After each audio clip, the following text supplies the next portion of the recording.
Então, galera, no vídeo de hoje eu estou aqui me apresentando, sou André Morganti, personal trainer há 30 anos, bem dizer, atleta de fisiculturismo também há 30 anos, porque eu posso contar minha carreira desde antes de subir no palco pela primeira vez. Eu estou no esporte desde 93, competi a primeira vez em 1996, né? Já competi contra grandes nomes do fisiculturismo nacional na década de 90, na década dos anos 2000, na década dos anos 2010 a 2020. Agora estou um pouco parado porque a idade pesou, mas estamos aí, 50 anos, 50 anos, 50 anos, 30 de experiência, né? E o meu objetivo aqui eu tô abrindo esse canal no YouTube aqui para poder começar a mostrar para vocês, falar um pouco sobre treinamento, curiosidades, particularidades do fisiculturismo, particularidades e curiosidades da musculação, coisas que nem sempre você vai achar em livros, né? A experiência de um atleta com uma longa bagagem aí, alguns assuntos talvez até polêmicos, como avaliação física, fotinho de antes e depois, coisas desse gênero aí que a gente pode estar mostrando, desmistificando, né? Assinando em cima ou não, né? Então vai ser mais ou menos nessa linha aí os vídeos. Eu espero que gostem, né? Nesse vídeo de hoje eu escolhi um assunto que está na minha cabeça aí faz uns 2 dias, e alguma coisa vem martelando dentro de mim há um tempo já para fazer um canal e falar um pouco sobre essas coisas, que eu vejo que são coisas que passam meio despercebidas assim para a grande maioria das pessoas na sala de musculação. E no vídeo de hoje eu resolvi falar então sobre distribuição de treinos ao longo da semana, como você pode fazer teus treinos ao longo da semana. E aí ao longo do canal aí eu vou estar gravando vídeo falando sobre cardio, falando sobre tudo assuntos que envolvem aí a musculação de uma forma geral, né? Desde dieta, preparação, estratégias assim que você pode fazer, preparação de treino, de aquecimento, de avaliação física, de combinação de exercícios, assuntos variados, digamos assim, né? Dentro dessa pequena experiência que eu tenho aí dentro do esporte, né? E então eu espero que gostem. Segue o primeiro vídeo então. Se liga aí que o velho vai falar. Falar um pouco então sobre algumas coisas que a gente identifica no mundo do treinamento que não necessariamente estão nos livros, né? Curiosidades, particularidades, né? De acordo com a minha experiência, né? Que não é pouca. Então vamos lá, hoje eu queria falar um pouco sobre como você pode fazer para distribuir o treinamento na semana. Algumas pessoas, a grande maioria das pessoas, tem dúvida, né, de como combinar exercícios, de como distribuir os treinos ao longo da semana. Mas uma coisa que a gente considera muito em geral é o período de agressão que o treino causou no tecido muscular, né? O impacto que o exercício teve no metabolismo, né, na fisiologia orgânica do indivíduo. Então, por exemplo, eu vejo pessoas treinando peito na segunda-feira e fazendo peito na outra segunda-feira. Isso aí é um jargão do mundo da musculação, né? E você chega a um ponto que essa realidade ela é uma realidade que não serve para a grande maioria dos praticantes, né? Por quê? Quem vai determinar como você vai distribuir o treinamento ao longo da semana, além dos teus objetivos, do momento que você se encontra, né? Por exemplo, se você é um iniciante, se você treina mais tempo, né? Como você se encontra dentro da periodização. Eu não gosto muito de usar essa palavra periodização, porque isso é assunto para um outro vídeo, né? Em breve eu vou fazer um vídeo também falando sobre periodização na musculação, né? Mas o que acontece? Por exemplo, eu vou dar o exemplo meu. Quando eu treinava num nível mais sério, né, já competi nível nacional, tenho título estadual, tenho título sul-brasileiro de fisiculturismo, né, tenho título também brasileiro de levantamento de peso. O que acaba acontecendo? Eu treino peito na segunda-feira. Na terça-feira eu começo a ter um desconforto, ou já acordo dolorido, não tem problema. Na quarta-feira, às vezes, essa dor se intensificou. Aí, às vezes, na quinta-feira, ainda ela tá, minha musculatura alta está bem magoada, bem machucada. Na quinta, na sexta eu começo a perceber uma leve recuperação, no sábado, entendeu? E um pouco de melhora, às vezes no domingo ainda tem um resquício de dor, ou às vezes no domingo a dor já desapareceu, né? Então pegando aí o exemplo de um treinamento assim, né, que a maioria dos fisiculturistas fazem, ou de pessoas que treinam pesado, né? O que vai acontecer? Esse indivíduo ele não deve usar a musculatura novamente, porque essa musculatura não foi recuperada, plasticamente falando. Então a literatura ela fala muito em 48 horas de descanso, certo? Só que esse 48 horas de descanso que a literatura diz, ela considera recuperação energética, metabólica muitas vezes, na maioria dos casos, né? Mas ela não considera, ela não diz respeito à agressão plástica do tecido, agressão estrutural da fibra, das microlesões, microrupturas das estruturas contráteis da fibra muscular. Aí o que acontece? Então esse indivíduo que treinou na segunda e passou arregaçado a musculatura o resto da semana, ele não deve treinar peito de novo e ele tem que cuidar em exercícios que possam trazer grande ativação para o peitoral, entendeu? Enquanto ele está no período de recuperação. Isso infelizmente é assim que funciona, né? Por outro lado, pegar o indivíduo que treinou peito na segunda-feira e ele não sente nada na terça, ele não sente nada na quarta, ele não sente nada na quinta, ou seja, não houve agressão nenhuma. Isso é errado? Não, depende do objetivo do treino, depende da experiência desse indivíduo, depende do nível de força desse indivíduo, depende do aspecto nutricional desse indivíduo, né? E se ele está em um alto nível de anabolismo celular ou não, né? Esses são fatores que são determinantes aí para quanto a musculatura vai sofrer agressão ou não, né? O volume de treino, inclusive. Então esse indivíduo que teve um treinamento na segunda e não sente nada a semana inteira, não tem por que ele esperar uma semana para fazer peito na segunda de novo. Ele teria que, dentro dessa semana, distribuir mais um ou dois estímulos nessa musculatura, né? Dependendo do caso, obviamente, né? Teria que distribuir mais um ou dois estímulos nessa musculatura, porque aquele treino que ele fez esteve dentro da normalidade. Então, nesse caso, essa recuperação de 48 horas, né, que geralmente a gente vê um pouco mais na literatura aí, ela já pode ser respeitada. Treinou peito na segunda, não sentiu nada na terça. Aí na quarta-feira, se ele quiser usar de novo a musculatura, ou quiser esperar até quinta-feira, ele pode e tem que dar um novo estímulo. Se ele não der um novo estímulo, ele vai ter uma curva adaptativa ineficiente. Porque ele faz o exercício, ele tem aquela depressão energética, né? Das reservas de glicogênio, basicamente, ATP e glicogênio da fibra. Então ele tem um estímulo catabólico nesse primeiro momento, né, energético da fibra, e daí no segundo dia ele já começa a refazer as reservas de energia, traz isso para um patamar de homeostase, e no terceiro dia ele pode ter uma leve supercompensação, né, que seria o momento adequado de dar o estímulo. Então numa curva você está em homeostase, você dá o estímulo, perde um pouco, depois você entra em recuperação, seja ela estrutural ou energética, chega naquele platô, mas você no dia seguinte ou nos próximos dias você tende a ascender um pouco essa curva, né, causando a supercompensação. Neste momento, né, onde você está no pico da curva ascendente, você deveria dar o próximo estímulo, para que a longo prazo você vá tendo uma escala evolutiva de reservas energéticas celulares e construção tecidual. Se você perde esse momento, você vai voltar em homeostase. Você vai voltar na mesma linha que estava quando você deu o estímulo anterior.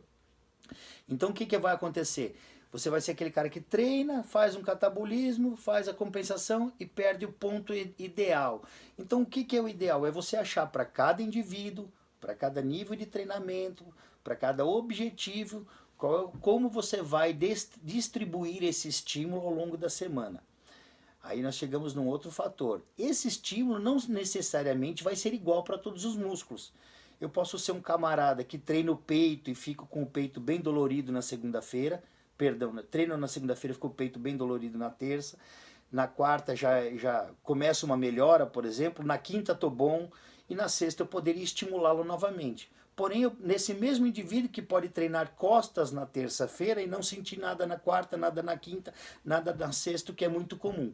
Né? O cara às vezes treina um músculo que ele consegue ativar mais, ele capricha mais, ele tem mais volume de treino, ele pega mais carga, ele tem mais conforto e ele agride mais. No outro dia ele treina outro músculo que é mais complexo de você achar o estímulo, que você não consegue, às vezes, uma carga estimulatória tão eficiente e você não vai ter tanta ativação daquela musculatura. Então, necessariamente, você não tem que seguir uma regra básica, segunda peito, terça costa, quarta ombro, quinta perna, por exemplo, né?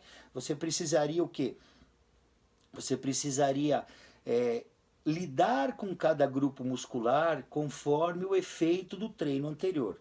Então, dentro dessa distribuição de descanso, é importante que a pessoa que treina ou quem monta o treinamento tenha essa visão de ajustar e não vir com esse protocolo básico, pronto e simples, usual, né?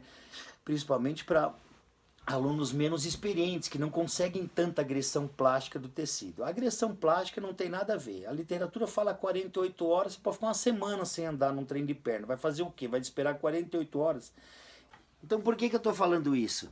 Porque essa semana eu passei umas dicas de treino para uma menina, e daí um camarada na academia falou, mas quem que te passou isso? Ela falou, foi o fulano, e o cara fez uma cara assim, tipo, pois é. E o rapaz né, ele tem toda aquela vasta experiência de uns 2 anos, né, de treino mais ou menos, dado pra, né? E daí o que acontece? Cara, essa menina, ela treina e não fica dolorida no outro dia. Então o que eu falei pra ela? Você faz um dia a cintura pra cima, né? O treinamento que foi prescrito para ela era assim: um dia costa, um dia peito, um dia perna, um dia ombro, por exemplo, né? E essa camarada faz peito na segunda, faz costa na terça, né? Só que, cara, ela não fica dolorida. Então ela não tem que esperar uma semana inteira. E eu falei para ela, não, esse treino não serve para você. O que você precisa é fazer um AB. Você vai fazer na segunda, da cintura para cima, tudo. Na terça, da cintura para baixo, tudo. Na quarta, você descansa. Na quinta, você repete o treino de segunda. Na sexta, você repete o treino de terça. Poderia ser diferente? Poderia ser diferente. Ela poderia fazer um ABC. Porém, ela é uma iniciante, ela treina faz 2 meses, então vale muito mais a pena para ela treinar mais, ter mais exercícios no pacote e fazer isso com mais frequência na semana, até que ela se condicione e adquira a experiência para depois eu dividir o treino em 3, para depois eu dividir o treino em 4, do que já sair de cara prescrevendo um treino espaçado, né, com estímulos muito espaçados entre a semana, né, onde muitas vezes ela vai fazer o músculo uma vez só na semana, e encher o treino de estímulo, entendeu? Pegar um treino um dia só de costa, colocar um monte de exercício para as costas e deixar depois a pessoa descansar uma semana, né, uma pessoa que não tem consciência corporal, não tem domínio técnico, domínio técnico que na realidade praticamente quase ninguém tem na sala de musculação. Por quê?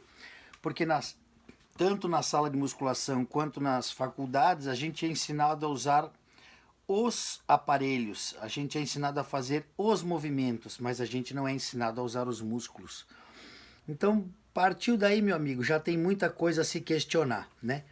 E vai fazer um monte de coisa num dia para passar o resto dos dias sem fazer nada. Isso não é assim que começa no mundo da musculação, pelo menos na minha experiência de 30 anos de personal trainer.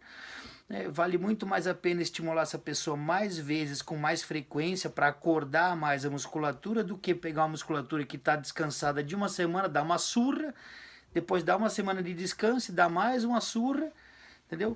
Uma pessoa que não tem condicionamento físico para viver essa realidade, entendeu? Outra coisa, enquanto você não consegue uma recuperação plástica do tecido, o que é uma recuperação plástica? Uma recuperação estrutural, onde realmente está acontecendo aquela hipertrofia, né? Você vai lá, vai acoplar novas moléculas de aminoácido nos componentes contráteis e estruturas da fibra, actina, miosina, vai tornar esses componentes, esses filamentos mais estruturados microscopicamente falando, né?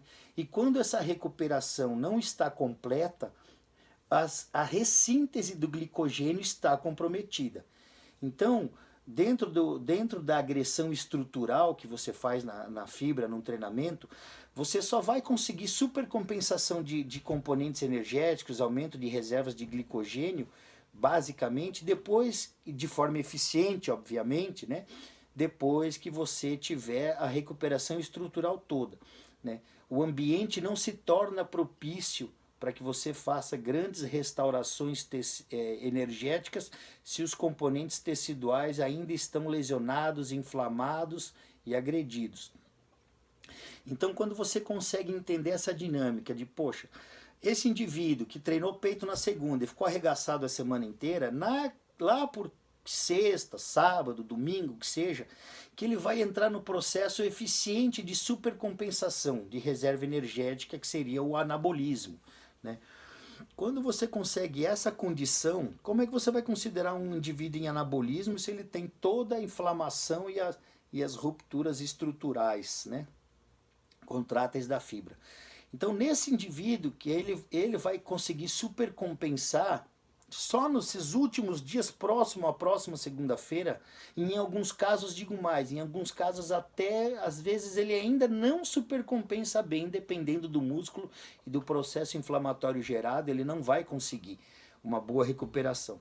Então, ele vai precisar entender essas dinâmicas, ter essa leitura individual, momentânea do treinamento e saber ajustar a distribuição de estímulos conforme o que o corpo mostrou para ele. Então, por exemplo, eu treino peito, pega um tanto, treino outro músculo, não pegou tanto, treino outro músculo, me aleijou. O que eu vou treinar? Eu vou seguir a tabelinha A, B, C, D, E, F, G, H, I, J, elimina carboidrato? Não. Eu vou fazer o quê? Eu vou ver qual meu músculo está recuperado depois que eu estimulei o corpo todo, fiz a volta, né? Fiz um dia o peito, um dia a costa, um dia a perna, etc, etc. Terminei o corpo. Não vou voltar para o peito se o peito não está bom. Eu posso trocar, eu posso fazer costa antes e deixar o peito ganhar mais um dia de recuperação, por exemplo. Então, essas são curiosidades e particularidades do fisiculturismo, principalmente fisiculturismo em alto nível, que é importante o indivíduo acabar entendendo, né, tendo essa leitura. Por exemplo, eu vou montar um treino para um aluno, aí eu venho com aquele protocolo pronto, segunda P, terça, agora, tal. E às vezes essa ideia básica não casa com esse indivíduo, e na maioria das vezes isso acontece. Então é importante essa interação, né? Por que eu estou falando isso? Eu vejo muita gente hoje fazendo assessoria à distância, certo?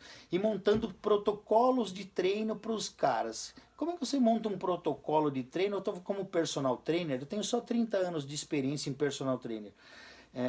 Como personal trainer, como é que você vai fazer esse indivíduo, muitas vezes, em alguns casos, obviamente, a gente tem que fazer o treino e paciência, né? Mas se você não respeita um pouco certas dinâmicas do dia a dia, você não vai estar, pode até ter resultado, mas você não vai estar respeitando fisiologia e não vai estar indo no máximo que você poderia tirar daquele cliente, ou daquele atleta, ou desse aluno, por exemplo, entendeu?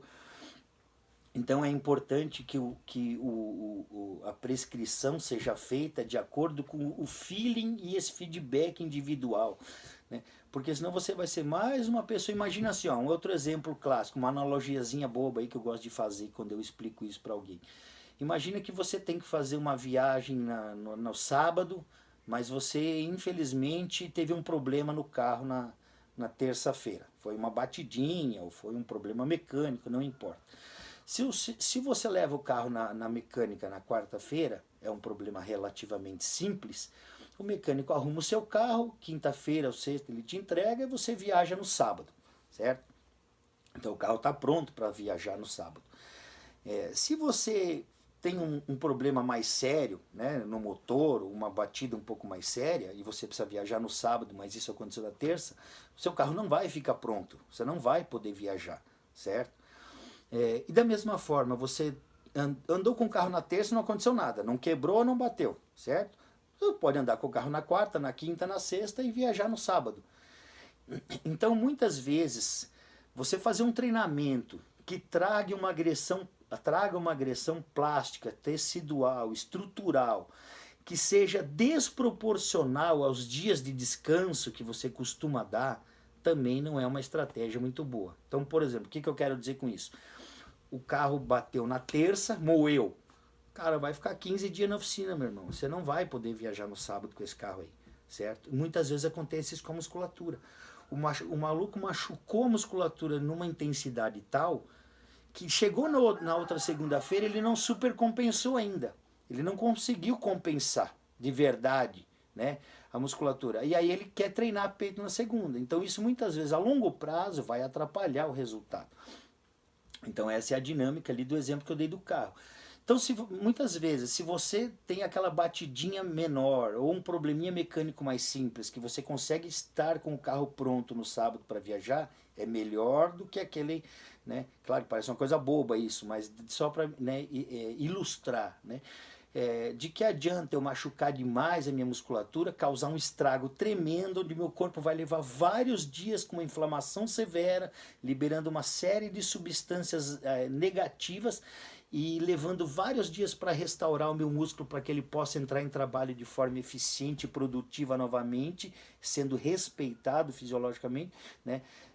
Do que eu fazer um treino às vezes um pouco menos agressivo, ter uma recuperação mais eficiente em curto prazo de tempo e estar pronto para o novo estímulo de uma forma, né, mais fisiológica, digamos assim.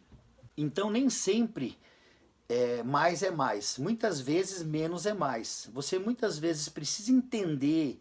Você fez o treino, fez 3 exercícios, deu um pump bom, conseguiu aquela resposta imediata, intensa, tá bom, tá dado o recado no músculo para esse treino. Você não precisa encher linguiça. O que eu vejo, o que eu quero dizer com isso? Cara, tem gente que vai fazer peito, faz todos os exercícios de peito que tem na academia, entendeu? Arregaça o volume, digamos assim, né? Não significa que está sendo produtivo e inteligente aquilo, mas dá um estímulo muito desproporcional. A médio prazo, o que vai acabar acontecendo? Você vai hipercondicionar a musculatura, aquela musculatura alvo que você, né, trabalha demais, e vai deixar de ter respostas adaptativas produtivas porque você está hipercondicionado. Hipercondicionado porque você não surpreende mais a musculatura. Você vai deixar de ter agressão da fibra, você vai deixar de sentir dor, você vai deixar de provocar micro-rupturas e induzir a construção, né? Porque você está hipercondicionado, ou seja, tudo aquilo que você faz, você está tão acostumado e tão condicionado para aquilo que você não tem mais por que evoluir, continuar desenvolvendo, crescendo, etc. E nem sempre isso acontece em todos os músculos. Então, quer dizer, o camarada no dia do supino, meu Deus, ele faz um auê na academia, né? Até inventa alguma coisa nova. Aí no dia de perna dá aquela pegadinha meia boca, né? Por exemplo. Não é. Então, vale a pena muitas vezes você treinar um pouco menos, né? E melhorar o teu aspecto técnico, ser um cara que consegue estimular de forma mais eficiente, sem ficar tão escravo de volume e escravo de carga, né? Usar outras abordagens, como por exemplo o descanso, né? O mito do descanso, que todo mundo diz, para treino pesado, descansa 5 minutos, 3 minutos. Cara, nem sempre o que a literatura fala é o que se emprega na realidade. Entendeu? Podendo falar um pouquinho aqui do descanso, só uma abordagem. Muitas vezes, se você vai respeitar no relógio o descanso que você precisa, não vai dar certo. Não é o melhor caminho.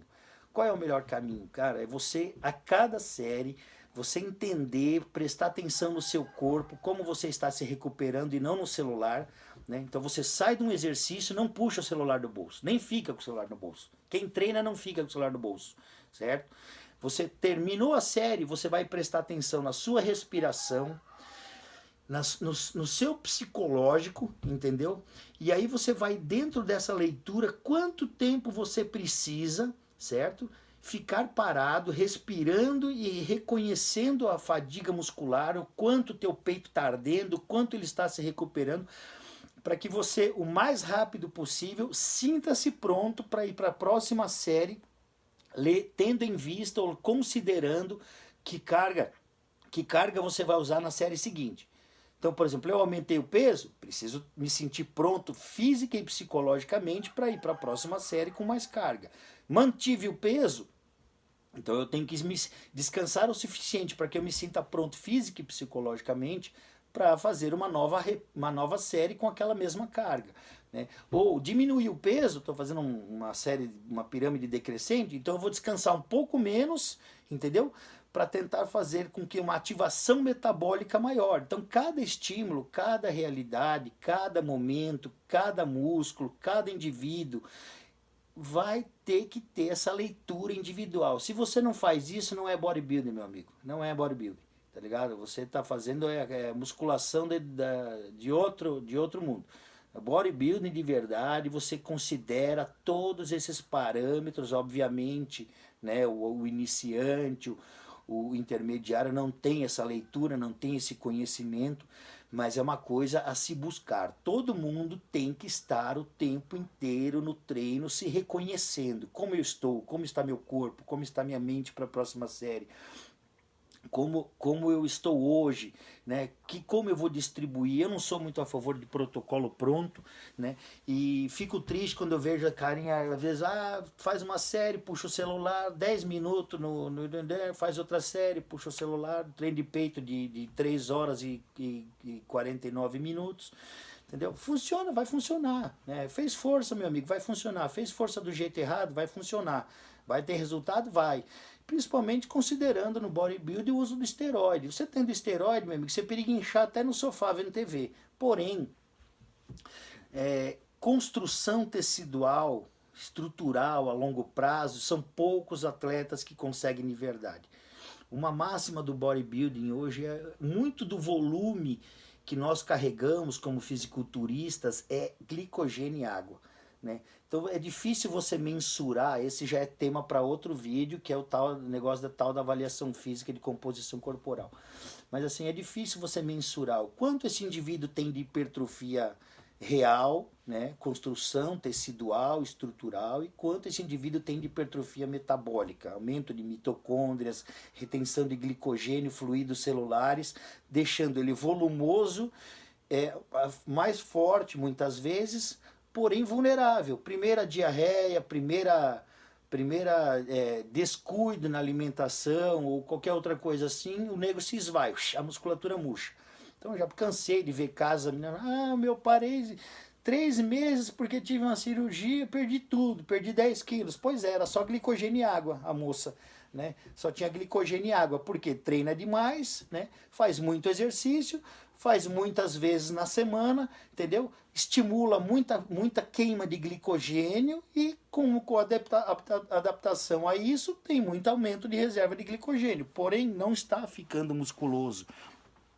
Canso de ver na academia pessoas cheias de glicogênio pensando que estão musculosas. É bom estar cheio de glicogênio? Óbvio. Quanto mais glicogênio na musculatura, melhor. Mas se você não sabe dar aquele estímulo tensional que vai provocar a construção tecidual, a longo prazo você é um caixa d'água. Você não vai ficar musculoso, entendeu? Também vejo assim, o iniciante, ele começa, ele guarda o glicogênio, o corpo dá aquela mudada básica, ele já, nossa, pensa que tá grande. Pelo amor de Deus, gente. Então assim, muita coisa do que eu pretendo falar nesse canal, muita coisa do que eu pretendo falar nesses vídeos são nesses tipos de curiosidades de uma pessoa que está dentro do esporte, entendeu? E que vai fazer algumas polêmicas assim, né, nesse sentido, tentando mostrar para a galera que nem sempre aquilo que está no livro se traduz na prática de forma literal. Então, por enquanto, por aqui vai ser isso aí, ó. Não vai ter muito gráficozinho tecnológico, coisinha aparecendo na tela, luzinha piscando, flechinha andando. Por enquanto, não vai ter muito isso aí. Mas vai ser dada a letra, na lata, aí, ó, desse jeito. E se ficou meio confuso, né, às vezes a explicação, né, a conduta do raciocínio, ali a gente constrói um raciocínio, uma lógica, prometo melhorando nas próximas, vamos ver. E fidedigna. Você tem que saber adaptar conceitos de livro para conceitos práticos, porque muitas vezes o que está no livro, quem pesquisou, quem escreveu, quem fez, nunca entrou numa sala de musculação, não conhece certas dinâmicas. Sabe, mas não sabe.